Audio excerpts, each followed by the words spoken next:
सजदे दे दे। कहते हैं कि अपनों को खोने का गम, अपनों को खोने का गम शायद वो लोग ही समझ पाते हैं जो इस परिस्थिति से गुजरते हैं, जिनका कि शब्दों में बयान करना असंभव है। कुछ महान हस्तियां मानव चोले में आकर ऐसे श्रेष्ठ पुण्य कर्म करके संसार से तो विदा हो जाती हैं, परंतु पुण्य कर्मों के प्रताप से वो हमेशा जीवित रहते हैं। समाज में पुष्पों के माध्यम से रंग बिखेरते रहते हैं अपने। क्योंकि महाराज जी भी अपने प्रवचन में आपने कई बार सुना होगा, बोलते थे कि संत जो होते हैं जब चोला छोड़कर जाते हैं तो अपना शक्तियां और अपना प्रताप अपने दरबार में ही छोड़कर जाते हैं। तो अभी भी उनकी शक्तियां, उनके प्रताप, उनकी कृपाएं जो हम पर बरस रही हैं, ऐसे ही बरसती रहे। क्योंकि उन महान पुरुषों की जिनकी याद में हम प्रत्येक वर्ष पुण्यतिथि मनाते हैं, जिसमें ऐसी प्रतिष्ठावान महानुभावों के प्रति कृतज्ञता का भाव प्रकट किया जाता है। उन्हीं श्रृंखला में हमारे पूजनीय सुभाष बापू जी महाराज ने अवतरित होकर इस धरा को पवित्र किया।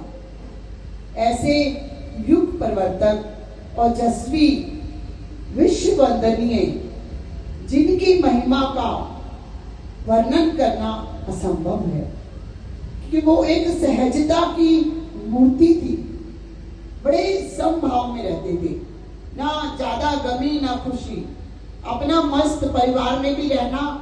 उनका ध्यान सिर्फ दरबार की सेवा में लगता था, संगतों की सेवा में लगता था।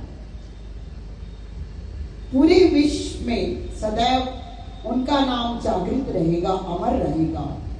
क्योंकि बापूजी के तप और साधना ने समाज को ज्ञान चक्षु प्रदान किए।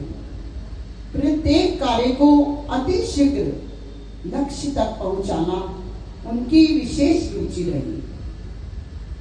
हर समय दरबार की सेवा के कार्यों में संलग्न रहना उनका व्यक्तित्व रहा।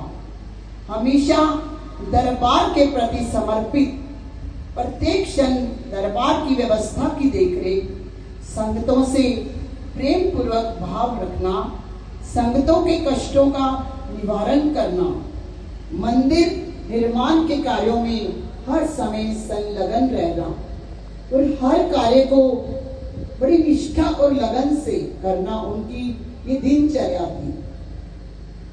धार्मिक जगत में भी विख्यात होने पर आध्यात्मिक जगत में उनको विशेष स्थान दिया गया और महामंडलेश्वर की उपाधि से सुसज्जित किया गया। प्रत्येक महान हस्तियों के दिलो दिमाग में वो सदैव विराजमान रहेंगे। अभी भी कई बार धर्मदेव महाराज जी का फोन आ जाता है, कह रहे माता जी बड़ा अच्छा मैं देखता